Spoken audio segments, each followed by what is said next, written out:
Today I'm in the New Forest mushroom foraging with James Fever from Hedgerow Harvest.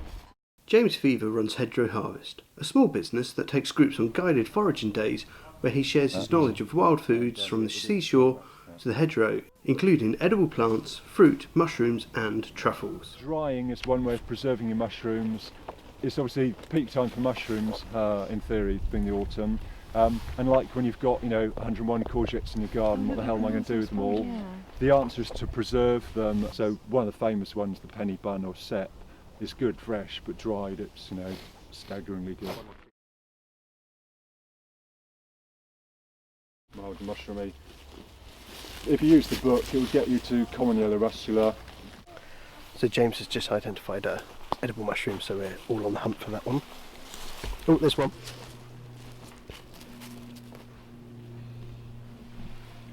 What have you got there? I think that may well be a death cap. James? False death cap. Death cap? So we just found the false death cap. Beware of fools. There you go, that's what you got. Ah, the false death cap. The death cap itself looks very, very similar, apart from it's more sort of hay green, sort of colour of hay. Don't mess with it. As with all mushrooms, make sure you correctly identify them before you eat them. We have an orange mushroom. We found some orange mushrooms and picked them for identification. After carefully following the guidebook, James confirmed that they were in fact chanterelles, one of the best tasting and sought after wild mushrooms found in the woods.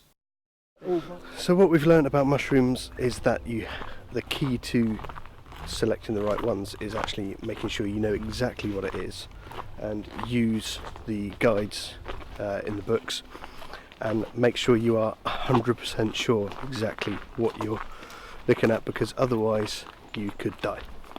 In fact, probably the best recommendation is not to touch anything unless you know exactly what you're doing. Go on a course, get some books, really learn about the subject.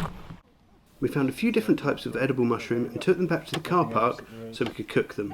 There was just enough time to clean and prepare them before we cooked them up on the stove. Then we got to try the delights of the woods. You don't need this sort of expensive version one, they give sort of salad dressings and the like. If you've never run around, dive in.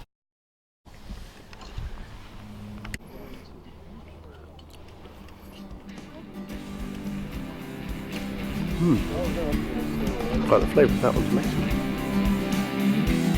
Watch my video on how to cook mushroom linguine and my other foraging adventures with James. Don't forget to subscribe to my channel to keep up to date with all of my videos.